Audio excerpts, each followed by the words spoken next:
Dans la cour ensoleillée de l'université Paris-Sorbonne, Théo Laurent s'avança d'un pas décidé vers Lucas Moreau, son rival de toujours.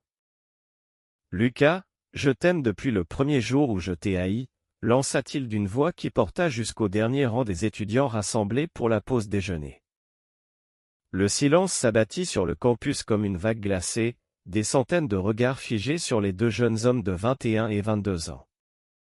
Personne n'osait bouger, les téléphones restaient suspendus entre les mains, les conversations s'étaient éteintes net. Lucas, le visage pâle, recula d'un pas, les yeux écarquillés par le choc pur. Théo, avec ses cheveux bruns en bataille et son sweatshirt de l'équipe de débat, se tenait là, exposé devant tout le monde, le cœur battant si fort qu'il l'entendait dans ses oreilles. Ce moment qu'il avait répété 1000 fois dans sa tête venait d'exploser en pleine lumière, et l'université entière semblait retenir son souffle. Les murmures commencèrent enfin, timides d'abord, puis plus forts, comme un orage qui monte. « C'est une blague », souffla quelqu'un au fond. Une fille de première année laissa tomber son sac, les livres s'éparpillant sur les pavés. Lucas sentit ses jambes trembler. Depuis 2 ans, ils se croisaient dans les couloirs, s'affrontaient en cours de littérature contemporaine et dans le club de débat où Théo régnait en capitaine charismatique tandis que Lucas, plus discret, remportait les prix d'écriture sans jamais chercher les projecteurs. Leur haine était née dès la rentrée. Théo avait ridiculisé publiquement le texte de Lucas lors d'une présentation, le traitant de prétentieux romantique. Lucas avait riposté en démontrant que les arguments de Théo manquaient de profondeur. Depuis, chaque rencontre était une guerre froide, chaque note supérieure une victoire amère. Et maintenant, cela. Lucas ouvrit la bouche mais aucun son n'en sortit.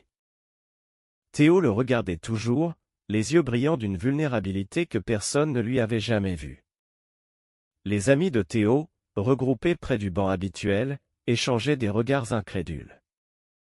Maxime, son colocataire et coéquipier au débat, pâlit. « Théo, qu'est-ce que tu fais » murmura-t-il assez fort pour que Lucas entende. De l'autre côté, les camarades de Lucas, Clara et Émilie, se rapprochèrent instinctivement pour le protéger. Le soleil de septembre illuminait la scène, rendant tout encore plus irréel, les façades haussmanniennes de la Sorbonne, les arbres aux feuilles dorées, les étudiants en jeans et pulls légers. Lucas se souvint soudain du premier jour où il avait vu Théo. C'était en amphi, Théo était monté sur l'estrade pour présenter son projet, sûr de lui, riant avec les filles du premier rang. Lucas l'avait trouvé arrogant, trop parfait avec son sourire en coin et sa manière de dominer l'espace. Il ne savait pas encore que cette image cachait une tempête intérieure que Théo lui-même refusait de nommer. Théo fit un pas de plus. « Je sais que tu me détestes, Lucas. Mais je ne peux plus mentir. » Sa voix trembla légèrement, mais il ne baissa pas les yeux. Autour d'eux, les téléphones se levaient maintenant, les vidéos tournaient déjà. Dans quelques minutes, la nouvelle serait sur les groupes WhatsApp de toute la fac. Lucas sentit une chaleur monter à ses joues. Était-ce de la colère? De la peur? Ou quelque chose d'autre qu'il refusait d'admettre depuis des mois?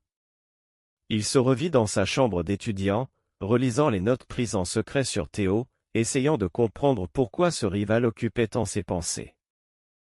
La haine avait toujours été plus simple que la vérité. Maintenant, la vérité venait de les frapper tous les deux en pleine face. Le doyen apparut au loin, alerté par le bruit inhabituel. Les gardiens du campus commençaient à s'approcher. Théo resta planté là, attendant une réponse qui ne venait pas. Lucas tourna les talons et partit en courant vers la bibliothèque, le cœur en morceaux. Derrière lui, les voix s'élevèrent enfin, incroyable, « Théo Laurent ? Gai, c'était quoi ça ?» Théo resta seul au milieu de la cour, les épaules soudain lourdes. Il venait de tout risquer, sa réputation de leader, son poste de capitaine du club de débat, peut-être même l'approbation de son père qui l'appelait chaque dimanche pour lui parler d'avenir sérieux. Mais pour la première fois depuis longtemps, il se sentait libre. libre et terrifié. La journée n'était pas finie, et les conséquences allaient arriver en avalanche. Lucas s'enferma dans les toilettes du bâtiment B, s'appuyant contre le lavabo froid. Son reflet dans le miroir lui parut étranger, les cheveux blonds en désordre, les yeux bleus agrandis par le choc. Comment Théo avait-il osé? Et pourquoi maintenant, après des mois de silence tendu et de regards fuyants pendant les travaux de groupe? Il se souvint de leur dernier projet commun, imposé par le professeur Martin, une analyse comparée de 2 romans sur l'identité. Ils avaient dû se voir 3 fois par semaine. Chaque séance avait été un combat. Théo arrivait toujours en retard, avec son café à emporter et son sourire moqueur. Lucas préparait des fiches précises, refusant de céder un pouce de terrain. Pourtant, il y avait eu des moments des silences où leurs regards se croisaient plus longtemps que nécessaire. Lucas avait mis ça sur le compte de la fatigue. Aujourd'hui, il comprenait que ce n'était pas ça. Pas du tout. Dehors, la cour se vidait lentement. Les étudiants rentraient en cours, mais les murmures continuaient. Maxime rejoignit Théo qui n'avait pas bougé. « Mec, tu viens de détruire ta vie. Ton père va te tuer. » Théo haussa les épaules, un sourire amer aux lèvres. « Peut-être. Mais au moins, je ne mens plus. » Il ramassa son sac et partit vers l'amphi, la tête haute malgré les regards. Lucas, lui, sécha le cours suivant. Assis sur un banc isolé près de la Seine, il regardait l'eau couler. Sa famille à Lyon était ouverte, sa mère l'avait toujours soutenu dans son orientation. Mais Théo venait d'une famille traditionnelle de Bordeaux, où le père dirigeait une entreprise et parlait encore de « vrais hommes ». Comment allait-il réagir? Et surtout, pourquoi Lucas sentait-il son cœur battre plus fort au souvenir de la voix de Théo prononçant ces mots? La haine avait été un bouclier. Maintenant qu'il était brisé, que restait-il? La fin de la journée arriva dans un brouillard. Lucas rentra à son petit studio du quartier latin, ferma la porte à clé et s'allongea sur le lit sans allumer la lumière. Son téléphone vibrait sans arrêt, message de Clara demandant s'il allait bien, notification Instagram avec déjà des stories floues de la scène. Il ne répondit à personne. De l'autre côté de Paris, dans son appartement partagé, Théo faisait face à Maxime qui tournait en rond. « Tu aurais pu me prévenir » criait son ami. Théo secoua la tête. « Non. Il fallait que ça sorte comme ça. Pour que ce soit réel. » Il ouvrit son ordinateur et relut le dernier message que Lucas lui avait envoyé pour le projet, froid, professionnel, sans un mot de trop. Demain, ils devraient se revoir pour la présentation finale. Demain, tout allait changer encore plus. La nuit tomba sur Paris. Dans le ciel, les lumières de la tour Eiffel scintillaient au loin. Théo s'endormit en pensant à Lucas. Lucas, lui, resta éveillé jusqu'à l'aube, revivant chaque instant de leur rivalité, cherchant le moment exact où la haine s'était transformée en quelque chose d'autre. Le campus dormait, mais la rumeur grandissait déjà. Demain serait le vrai début. Le lendemain matin, la Sorbonne bruissait encore de l'incident. Dans les couloirs, les regards suivaient Théo comme une ombre. Il marchait droit, sac sur l'épaule, ignorant les chuchotements. Lucas arriva en retard au cours de littérature, s'asseyant au fond de l'amphi pour éviter tout contact. Le professeur Martin, un homme d'une 50aine d'années aux lunettes rondes, annonça sans préambule, « Messieurs Laurent et Moreau, votre présentation sur l'identité dans la littérature contemporaine est prévue pour jeudi. J'espère que le climat actuel ne nuira pas à la qualité académique. » Des rires nerveux parcoururent la salle. Lucas serra les poings sous la table. Théo, 3 rangs devant, ne se retourna pas. Après le cours, ils se retrouvèrent dans la salle de travail réservée pour le projet. L'air était lourd. Lucas posa ses notes sur la table sans un mot. Théo s'assit en face, les yeux cernés par la nuit blanche. On peut parler de ce qui s'est passé ou on fait comme si rien n'avait changé, demanda-t-il calmement. Lucas leva enfin les yeux. Tu as détruit ma tranquillité, Théo. Tout le monde me regarde comme si j'étais une énigme à résoudre. Théo soupira. Je sais. Mais je ne pouvais plus continuer à faire semblant. Depuis le premier projet, quand tu as critiqué mon analyse de Camus, j'ai senti que quelque chose clochait en moi. Ta façon de défendre tes idées, ta passion, ça me rendait fou. Au début, je pensais que c'était de la jalousie. Puis j'ai compris que c'était plus. Lucas rit amèrement. Plus? Tu m'as traité de rêveur naïf pendant 2 ans. Tu as ridiculisé mon texte sur l'acceptation de soi devant tout le club. Et maintenant tu dis que tu m'aimes? Théo se pencha en avant. Parce que j'avais peur, Lucas. Peur de ce que mon père dirait. Peur de perdre ma place dans l'équipe. Peur de me regarder dans le miroir et d'admettre que je ne suis pas le mec parfait qu'il veut. Le silence retomba. Lucas feuilleta ses notes pour se donner une contenance. Pourtant, il sentait une fissure dans sa colère. Théo n'était plus le rival arrogant, il était un homme qui venait de tout risquer pour la vérité. Ils travaillèrent 2 heures, évitant le sujet principal. Mais les mots glissaient parfois. Théo parla de sa famille, père chef d'entreprise, mère silencieuse, frère aîné marié avec enfant. Il pense que l'orientation, c'est un choix de vie. Pas une réalité. Lucas écoutait, se rappelant ses propres dîners à Lyon où sa mère lui demandait gentiment s'il avait rencontré quelqu'un. La différence était énorme. Quand ils se séparèrent, Lucas murmura, « Je ne sais pas quoi penser, Théo. Donne-moi du temps. » Théo hocha la tête. « Prends tout le temps qu'il faut. Mais je ne regrette rien. » Le soir, Lucas appela sa mère. « Maman, il s'est passé quelque chose bizarre à la fac. » Il raconta tout. Elle resta calme. « Mon chéri, écoute ton cœur. La haine cache souvent autre chose. » Lucas raccrocha troublé. De son côté, Théo reçut un appel de son père. « J'ai vu une vidéo, fils. Explique-toi. » La conversation fut courte et glaciale. « Tu déshonores la famille. » Théo raccrocha, les mains tremblantes. Pour la première fois, il pleura seul dans sa chambre.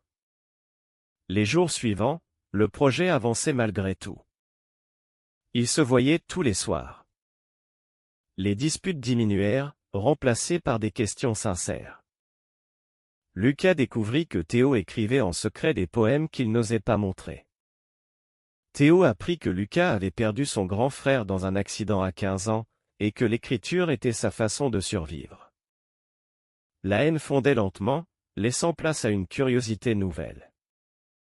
Pourtant, les amis de Théo commençaient à s'éloigner. Maxime lui dit un soir, « Tu changes, mec. Je ne sais plus qui tu es. » Lucas, lui, reçut le soutien de Clara qui lui confia, « Si c'est réel, fonce. La vie est trop courte pour les regrets. » Le jeudi de la présentation arriva. Ils montèrent ensemble sur l'estrade. Leurs voix s'accordèrent pour la première fois. Le professeur applaudit. Dans le public, quelques sourires complices apparurent.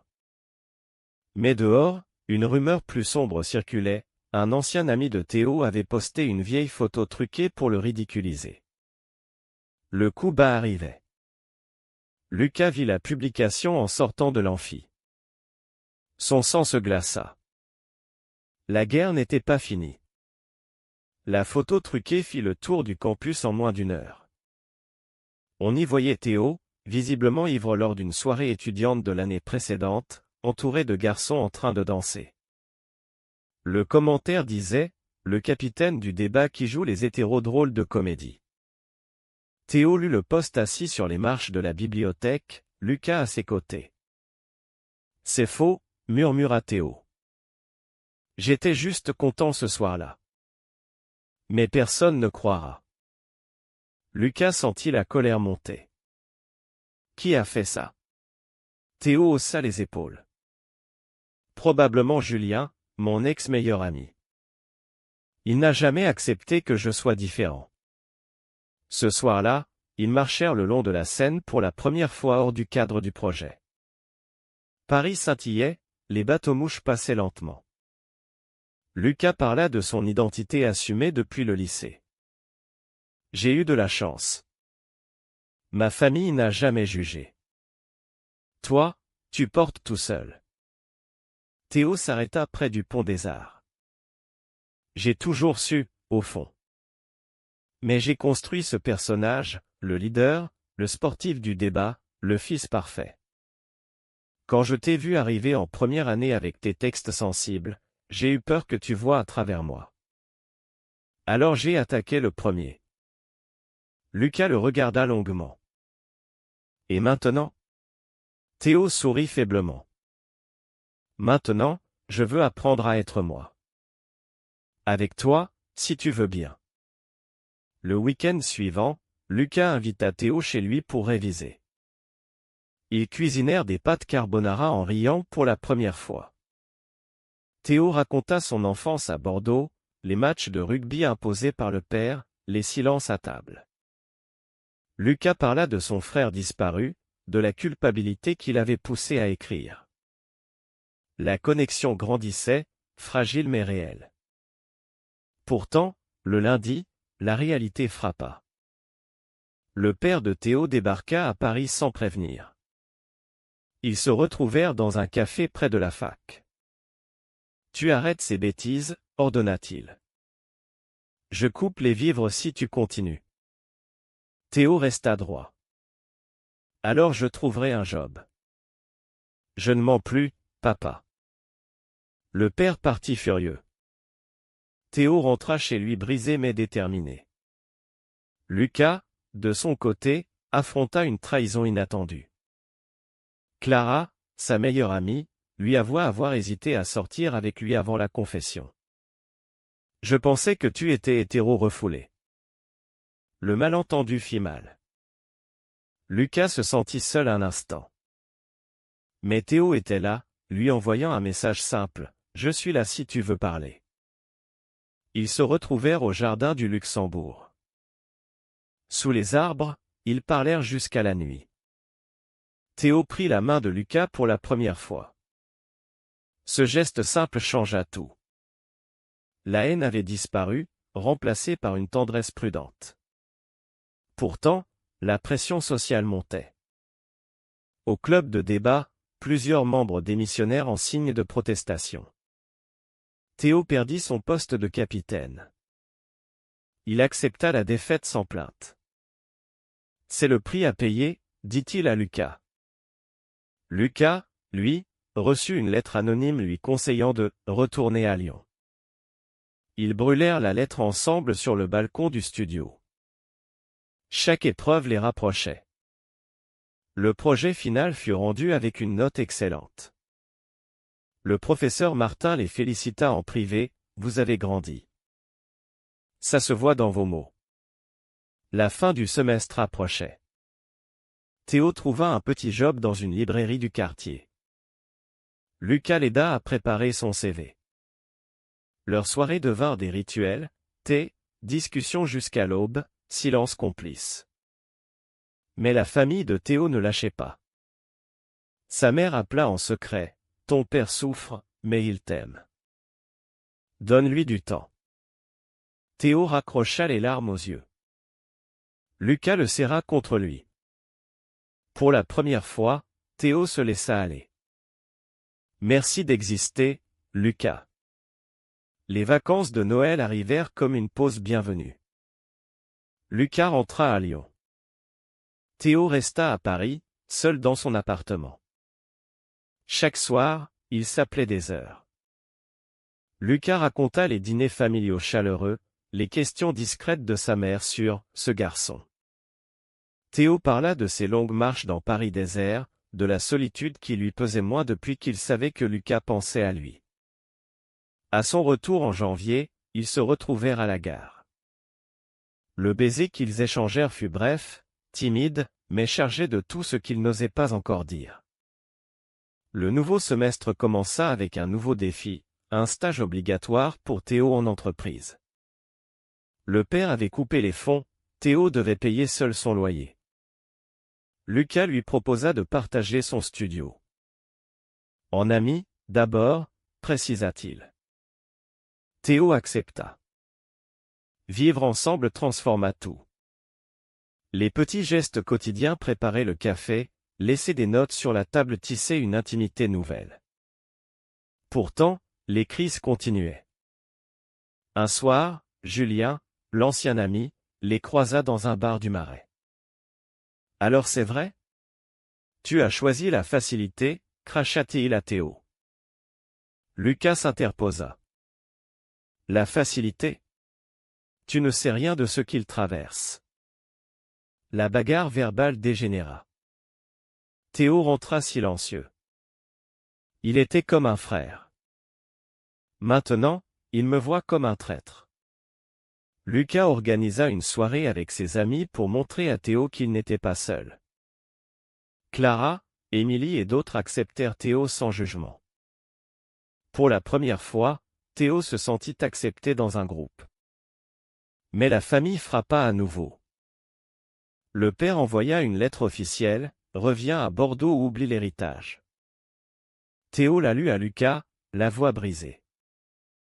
Je choisis Paris. Je choisis nous. Lucas le serra fort. Ce soir-là, ils parlèrent de l'avenir. Théo voulait finir ses études, Lucas rêvait d'un master d'écriture. Ensemble, ils imaginaient un petit appartement, des voyages, une vie simple. Pourtant, un malentendu faillit tout briser. Lucas vit Théo déjeuner avec une ancienne camarade de classe. Jaloux, il ne posa pas de questions. Pendant 3 jours, le silence régna dans le studio. Théo souffrait sans comprendre. Enfin, Lucas explosa, « Tu me caches encore des choses. » Théo expliqua, c'était juste un rendez-vous pour un stage. Les larmes coulèrent. Ils se réconcilièrent en marchant sous la pluie parisienne. Plus de secrets, promirent-ils. Le printemps arriva. Le campus revint à la vie. Les regards sur eux étaient moins hostiles. Certains étudiants les saluaient même. Théo reprit du service au club de débat comme simple membre. Lucas publia son premier texte court dans une revue étudiante, inspirée de leur histoire. La vie reprenait son cours, plus douce. Mais la plus grande épreuve approchait, la présentation finale de l'année devant tout le département. La présentation finale eut lieu en mai, dans le grand amphithéâtre. Théo et Lucas montèrent sur scène ensemble, cette fois sans rivalité. Leur exposé sur l'identité et l'acceptation dans la littérature moderne était personnel sans être explicite. À la fin, Théo ajouta une phrase improvisée, et parfois, la plus belle histoire commence par une haine qui cache la vérité. Les applaudissements furent nourris. Dans le public, le père de Théo était venu sans prévenir. Il resta silencieux pendant tout le discours. À la sortie, il s'approcha. « Je ne comprends pas tout, fils. Mais je vois que tu es heureux. On reparlera. » C'était un début de paix. Théo pleura dans les bras de Lucas ce soir-là. L'été approchait. Ils décidèrent de partir une semaine en Bretagne, seuls. Les falaises de Quiberon, le vent salé, les longues marches main dans la main. Là, loin de Paris, ils parlèrent de tout, des peurs passées, des rêves futurs. Lucas avoua qu'il avait eu peur de perdre son indépendance. Théo confia qu'il apprenait enfin à s'aimer. Leur lien se renforçait chaque jour. De retour à Paris, ils trouvèrent un petit appartement ensemble près de la Seine.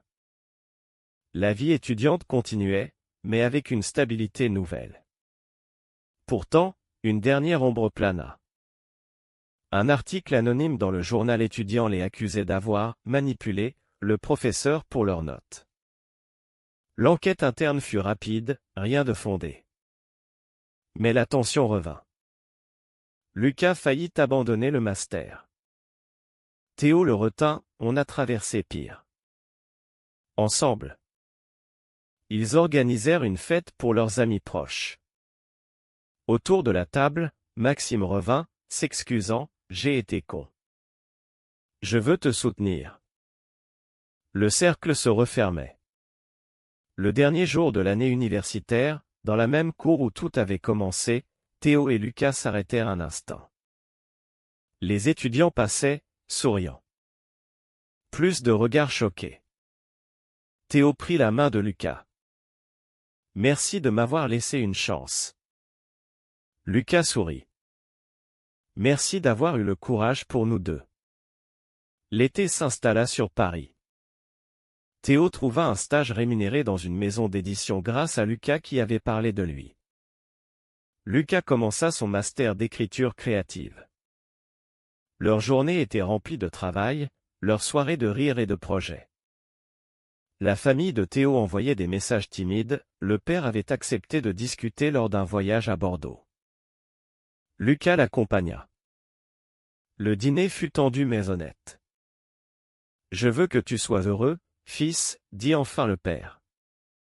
C'était une victoire lente, mais réelle. Un soir de juillet, sur le toit de leur immeuble, ils regardèrent le soleil se coucher sur la ville. Théo murmura, « Je ne regrette rien. Ni la haine, ni la peur, ni la confession. Parce que ça nous a menés ici. » Lucas posa sa tête sur son épaule. « Moi non plus. On a grandi ensemble. » Autour d'eux, Paris continuait sa vie, indifférente et belle. Ils avaient affronté les préjugés, les trahisons, les sacrifices. Ils avaient choisi l'amour malgré tout. Leur histoire n'était pas un conte de fées.